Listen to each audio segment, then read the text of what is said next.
Wake Up MLS, first video on the channel of the new year. And it's going to be an absolute banger because as it is the offseason, transfer market news is delivering on multiple levels. We're going to talk about one very key headline today. I got a great guest on the show today as well. Going to be a quick banger video, but I did want to get some thoughts directly from the source for today's video. Before we jump in, guys, if you haven't done so already, man, do me a favor. Like the video, subscribe to the channel.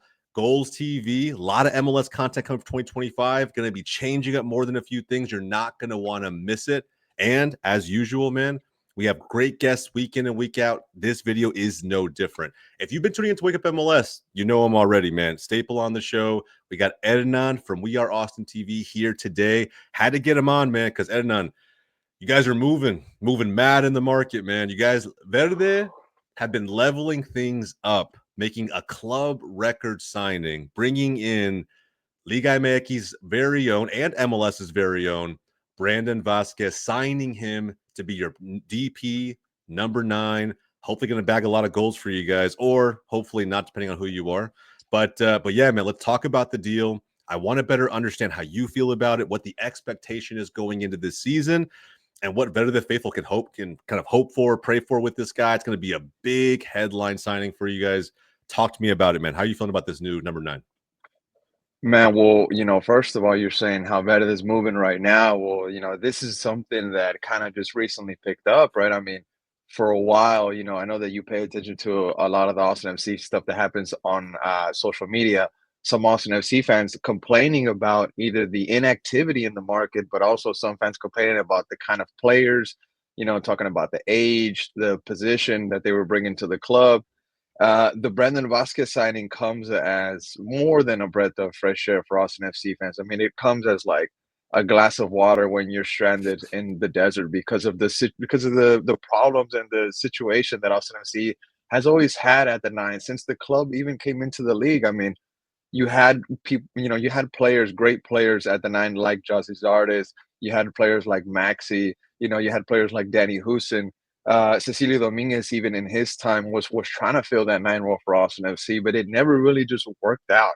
And I know Brandon Vazquez hasn't even taken the pitch for Austin FC, but that the energy, the feeling that I'm getting from folks that I talk to about this signing, I mean, everybody is very, very excited for this guy. They look at him and they see goals, and based on what he was saying today in the press conference, he knows that he's being brought here for goals. He knows that he can score goals, and that's what he wants to do. So people are excited. I'm ready for this guy, and hopefully he does what he says and scores goals. We need him. Yeah, I think he will, right? I think if I'm putting myself in an Austin FC fan shoes, the reason I love this signing so much, we talked about it a lot in the last couple seasons, right? Where Austin FC has been in this since the Western Conference final season, just weird bounces, man, and weird signings, right? Like you guys have almost made it a point to sign cost-effective, aging talent up in that front line. This signing moves away from that entirely, and that's what I do like about it. 26 years old, MLS proven, Liga MX proven, U.S. men's national team forward. That's who you've picked up for 10 million. So I think on that level, right, it checks a lot of boxes for the fans, checks a lot of boxes for your sporting director, right? This is his marquee signing. And when you look at that, right, there's going to be, sure, some pressure on him to deliver, not just for a sporting director, but for his brand new head coach, who, keep in mind, right, was my former head coach at FC Dallas. I think, this is, there's going to be some big expectations, I think, coming into this, right, into the 2025 season now. I'm almost wondering what kind of impact this has on ticket sales, on jersey sales, right? There's just been so much content being pumped out of Austin FC for this signing. And I'll be honest, man, a lot of movement across, MLS as a whole, but I don't think any of us saw this coming. Like, when did you know this could realistically be a possibility? So it was actually kind of funny because on the pod with the boys, we were kind of talking about a Christmas wish list, and I knew that. Well, I was seeing reports that Brandon Vazquez was being linked with San Jose. I mean, I'm sure you were also seeing it. He was also being mentioned with San Diego. So in my head, I was thinking Austin FC's has a problem at the nine. They know that they need a big nine for the season coming up. They bought out Josh Zardes. That only leaves Diego Rubio, MLS veteran right there. He can't give you the minutes that he could 5 years ago, right? So I knew that we had to be in the market for that kind of player. And I was wondering, I was like, well, why aren't we in for Brandon Vazquez? This is a guy that could solve that issue for us, could bring those goals at the number nine spot, and then I think after that, a couple days later, we finally see the official reports of Austin FC being in for Brandon Vazquez, and then little by little, information was coming out because we think back a couple days ago, the first reports coming out were saying that Brandon Vazquez was going to be a $6 million player with add-ons. It could go up to seven, maybe eight, and then we see this final number of 10 million, shattering the Osman Bokari record-breaking transfer fee, which it was at the time. This has major, major potential for being the biggest signing in Austin FC history. And I say that because it has the ability, the potential also to unlock that Mexican American fan base that you haven't really tapped into yet. You haven't really brought that signing that everybody's been waiting for. What am I talking about? The Chucky Lozanos, the Chicharitos, the Carlos Vela. I mean, Texas teams, California teams, that's kind of what their game plan is. I mean, we saw Houston do that with HH. Brandon Mhm. Vazquez is a U.S. national team player, yes, but he also has fans in Liga MX. He has fans that support the Selección Mexicana. So I think that, just like you said earlier, this checks so many boxes. I mean, Brandon Vazquez makes so much sense for Austin FC. But like I said, that 10 million though, it did make me raise one or two eyebrows. I'm not gonna lie. No, and that's fair, bro. It's a lot of money to spend. I felt very similarly when when the news on Patar Musa signing for Dallas last season, right? It's a lot of money. Anytime you drop a record fee on someone, that weight will be there, right? And not just on the shoulders of the player, but the fans feel it, right? They're almost waiting for something bad to happen and other fan bases to let them have it because that's really what it is. We all hold each other accountable at this point. So, with that said, right, 10 million, I'm kind of curious from your perspective. You said it raised an eyebrow. What do you think for 10 million fans should expect to see in terms of production in 2025? In terms of production, when you're talking about $10 million, I mean, I can already imagine Brandon Vazquez missing, what fans would call a tap in or a sitter. Social media would be flooded with, man, this is the guy that we paid 10 million for. This is the guy that earns this much money. This is the guy that blah blah blah, right? Yep. So you can't really keep everybody happy. But in terms of production, I mean, Brandon Vazquez is looking at minimum 20 goals for Austin FC. I've heard some people say that he has to score 15. And I think that that's fair because he is being sold to the fan base as that goal scorer. He is being sold to the fan base as a player that's a different caliber, kind of cut from a different cloth than the rest of the strikers that they were looking at in this offseason. And uh, Rodo Borrell, he kind of hinted at 7 seasons in MLS, right? We're talking about his stint with Cincinnati, ATL as well. So this is a guy that is not really gonna have to go through a period where he's gonna adjust to the league because he's already been here. He's already played well here, right? And he's only gotten more experience by going to Mexico.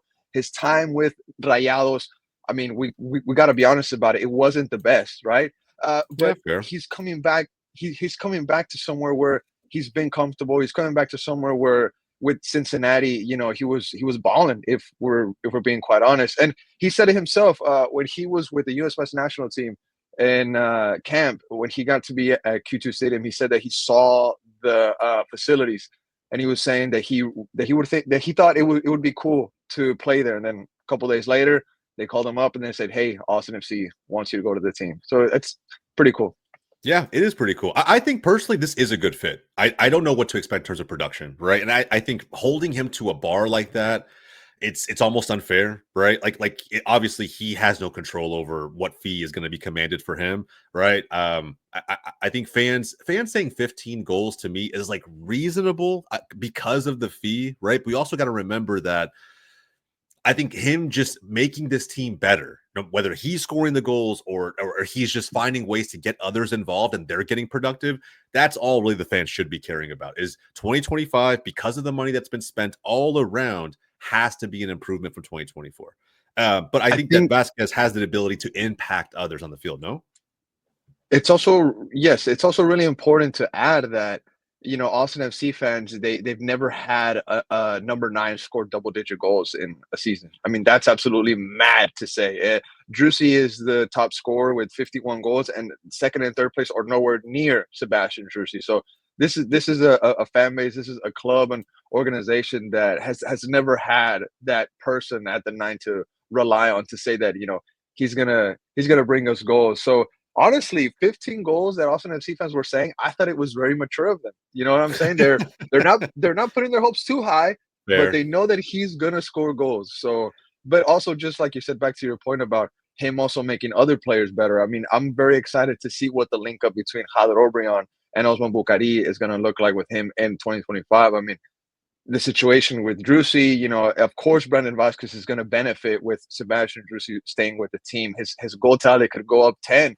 if Driussi does stay because he's one of the most talented players in this league, easily the most talented player in Austin FC, even with Vazquez there. But if Driussi doesn't stay, I see it a little bit harder for Brandon Vazquez to get to those 20 goals. I know he's an amazing player in the box. He's a very good striker, but Driussi just brings so much to the team where if I'm Vasquez, I'm thinking, man, I want Driussi to stay for my benefit, for my own good, for Yeah, everybody's. I agree. I think, to an extent, I'm almost trying to think of with certain departures, like an Alex Ring, for example, right? With what you have in the midfield today, the service does have to come from somewhere. And I'm glad you mentioned Driussi, right? Because that is a key point here. Now that you've signed, you've made this massive signing in terms of bringing in Vasquez. Someone is going to have to feed him, right? Someone is going to make sure he gets the service he needs to make this signing worth it. And with all the reports that are coming out of the last few days with Driussi, right? Him going back to Argentina, River Plate kind of being in the mix there. Is this what he wants? Like, what happens now with Driussi? I do feel like they would both benefit playing with each other. Him sticking around for at least one more season to see what this team can be. But is he patient enough to do that? Do the fans still want him there? It's kind of funny because today in the press conference, when Rodolfo Borrell was asked about Sebastian Driussi, he was asked about him in a very cheeky way that did involve Brandon Vasquez. Colby Gordon from the Austin American Statesman, he asked him, he was like, will Brandon Vasquez be playing next to Sebastian Driussi February 22nd? That's a valid question, right? Is Yeah. Brandon Vasquez going to be playing next to Driussi? Sporting director Rodo Borrell, he says, this is a press conference about the presentation of Brandon Vasquez. I will not be speaking about another player. So putting that together with the reports coming out of Argentina, I mean, there's been so many things linking Driussi with River Plate, and it's not just been this window. It's been something that's been building up, even from his time when he was in Russia, back with Zenit. I mean, this is something that we all know is bound to happen. Driussi back to River Plate. It's always been a question of when, right? And Austin FC finds himself in a very interesting situation because either they activate his option in November, his final year with the club, or they sell him this season, right? And now River Plate, apparently the most that they're going to pay is 9 million. These reports coming out are saying that it's all up to Austin FC. There's been a lot of criticism about these rumors if they have any, if they can even be trusted. But Mhm. then we get Tom Bogert. Tom Bogert comes out and he says that he's being told that Driussi is close to joining River Plate.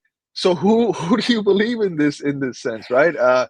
Yeah. The fact of the matter is that though, the fact of the matter is that today Brandon Vasquez even had to like double take when they were asked about Sebastian Driussi because it's something that everybody is interested here in Austin FC. Is Driussi going to stay?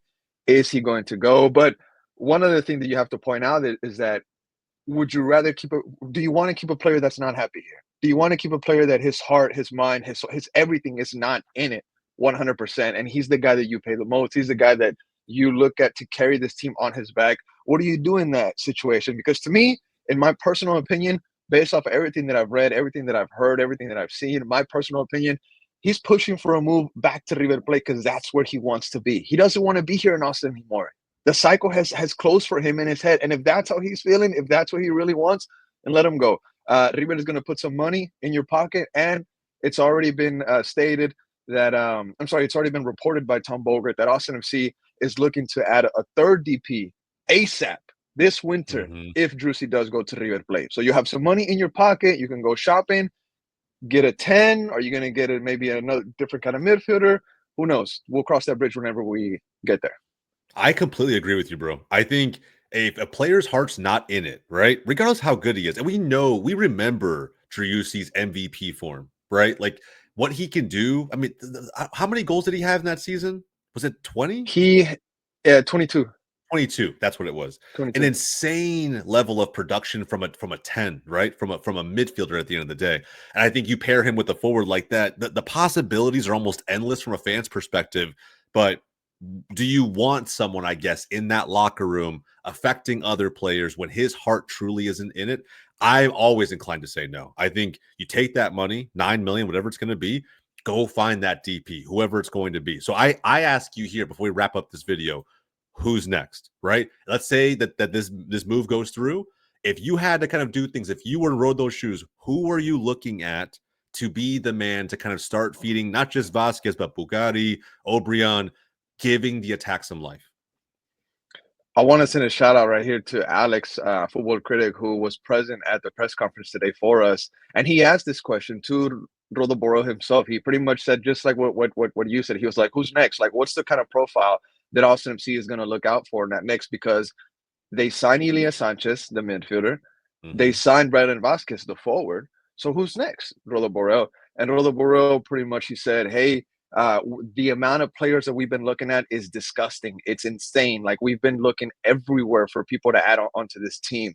And it kind of paints a picture to the dedication that Rodo Borrell and his staff are adding into this club, into this organization in this offseason. He even got emotional at the end there, kind of pretty much hinting at how hard they work to get Brandon Vazquez here to Austin. But if Driussi does walk, if he indeed does go to River Plate, you'd have to think that, hey, maybe you have to bring in a guy of his characteristics, a guy that's going to create the same amount of goals. I mean, obviously, right? Some kind of creative attacking midfielder.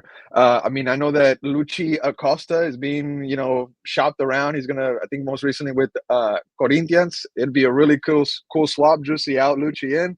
But hey, if you can't immediately get somebody, who's to say that we can look at maybe young Owen Wolf or young Danny Pereira to supply or to fill in for those needs until we can get somebody, either this window or then we also have June, July, whenever that comes in. But I want a exact kind of player like Driussi. I would like an exact swap. It's hard to give you some kind of name. It's hard to say I want this guy because, especially Yeah. in this window, because this window is so hard to get those top players. It's so hard. Usually they come to MLS in the summer. But hey, with money in Austin FC's pocket and the kind of connections that this guy Rodo Borrell has said that he has and has kind of shown that he has, I'm very interested to see what's next, who's next. Yeah, I agree. I think it's gonna be difficult to get something done this window, especially when you've made a club record signing. I think that's like, Hmm. okay, guys, this is everything we kind of been building up for. To expect anything more after this is almost, I don't want to say selfish, right? But it's like, guys, relax. We have a whole nother window to get ready for. And at the same Yeah, time, I think it's strategic. If you think about from Borrell's perspective and how the fans should be thinking about it, you get a chance to see what your team has on the field before you get to that next window and decide, okay, these are where the holes are. We have some money from the Driussi sale if that goes through. We instead of just guessing on where the holes in this team really are before the season even kicks off, you get a chance to actually see things play out just a little bit, and then right go in when you're going to have significantly more players available in the market. So yeah, if you're trying to make something big happen, especially if you're targeting players outside of MLS, outside of North America, in the middle of these European seasons, it's going to be super difficult, man. I think it's going to be I very, very agree. difficult to get something done. You probably have to go with someone that is MLS proven if you're going to go with someone in this window. So, yeah, I'd be really curious to see who it is. I was going to compare Driussi to Luciano. I think that, dude, it'd be insane to get Acosta in and link him back up with Vazquez. But at the end of the day, I've seen crazier things in MLS happen. So we'll find out, man. We'll see kind of what's in store for Austin FC. But, bro, I will say this signing does, at a minimum, signal the intent, right? The intent is they're not going Austin FC will not lie down for what's happened in the last couple seasons. They've made some low key signings over the last couple seasons to get this team back up to having a good foundation. And I think if you move on from Driussi, it signals the start of a new chapter, one in which I expect Austin FC to be a little bit closer back to that 2022 form where we know this team and this fan base really, really wants to be, man. So, I Hernan, agree. I appreciate it, man. Bringing you on, I wanted to get the firsthand take. I feel like I got a good sense of what this fan base is excited about, what they're looking for. Make no mistake, man. All eyes on Austin FC heading into this season. Brandon Vazquez has some pressure on him. We'll see if he could deal with the weight of this 10 million club record transfer fee. I appreciate it, Look, bro. Thank man. you so much. Look, man. This city needs an idol, and I think that they found it in Brandon Vazquez. I don't want to put too much pressure on him. I mean, the interview was good. The press conference was good. Him doing it English and Spanish. I mean, he checks every box like he really does. Now, the only box left to check off is to get on the field and produce, right? To Yep, score goals. I agree. And I think when the first one gets bagged at the Q2, could only imagine what stadium will look like, what it will sound like. I mean, we'll see, man. They might have a new hero that's not named Sebastian Driussi, and if it is Vazquez, we will find out in the 2025 season, man. All right, look, Look, Hernan, I I'll mean, let you go. I really appreciate it. The Q2 is going to be rocking the 2025 season. Guys, if you guys aren't following, we are Austin TV. Hernan has all the scoops, all the takes for everything Verde. His channel is going to be linked down below. We are Austin TV, Top Flight Podcast. Those guys are the guys to tune into if you want to track everything Austin FC. Hernan, I appreciate it, my guy. All right. We'll leave it there, guys. If you haven't done so already, do me a favor, like the video down below, subscribe to Goals TV. Plenty more transfer news from the 2025 offseason coming very, very soon. We'll catch you guys next time.